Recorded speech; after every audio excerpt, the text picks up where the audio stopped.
সম্বন্ধ পদ। আমরা জানি ক্রিয়ার সঙ্গে বাক্যের অন্যান্য পদের সম্পর্ককে কারক বলে। ক্রিয়ার সঙ্গে বাক্যের অন্যান্য পদের অন্বয় বা সম্পর্ক থাকলে তা কারক হয় না, অর্থাৎ অকারক। যেমন এখানে দেয়া আছে, লণ্ঠনের আলোয় মাছের আঁশ চকচকে করে, মেবারের পাহাড় লজ্জার মুখ ঢাকছে, তাজা খুনে লাল করেছি সরস্বতীর শ্বেত কমল। আবার লক্ষ্য করো, সম্বন্ধ পদ অকারক। ক্রিয়ার সঙ্গে সম্বন্ধ পদের সম্পর্ক বা সম্বন্ধ থাকে না, সেজন্য অকারক। সম্বন্ধ পদের সম্বন্ধ বা সম্পর্ক থাকে তার পরবর্তী পদের সঙ্গে। সম্বন্ধ পদের সঙ্গে র বা এর বিভক্তি যুক্ত হয়। র বা এর সম্বন্ধ বিভক্তি বা অকারক বিভক্তি।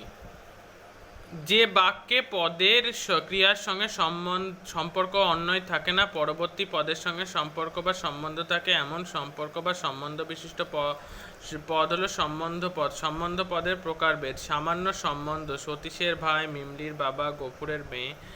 উপাদান সম্বন্ধ: মাটির পুতুল, পাথরের বাটি। আধার আধেয় সম্বন্ধ: খাঁচার পাখি, গঙ্গার জল। আধেয় আধার সম্বন্ধ: পানের বাটা, জলের বালতি। নিমিত্ত সম্বন্ধ: বিয়ের বাজনা, টাকার শোক। অঙ্গ সম্বন্ধ: মাথার চুল, পায়ের আঙুল, গলার হাড়, গাছের ছাল। কার্যকরণ সম্বন্ধ: বিদ্যুতের আলো, মেঘের ছায়া, সূর্যের তাপ। ব্যাপ্তি সম্বন্ধ: 1 মাসের ছুটি, 15 দিনের কাজ। হেতু সম্বন্ধ: পাণ্ডিত্যের অভিমান, ধনের গর্ব, টাকার গরম। অভেদ বা উপমা সম্বন্ধ: শোকের সাগর, শোকের ঝড়। নির্ধারণ সম্বন্ধ: সকলের বড়, সবার সেরা। ক্রম সম্বন্ধ: 3-এর ঘণ্টা, 6-এর পাতা। উৎপাদক সম্বন্ধ: কাশ্মীরের শাল, দার্জিলিংয়ের চা। জনক সম্বন্ধ: গাছের ফল, শাঁখের ধ্বনি। গুণধর্ম ইত্যাদি সম্বন্ধ: পাথরের কাঠিন্য, অবলম্বন সম্বন্ধ, দিনের সহায়।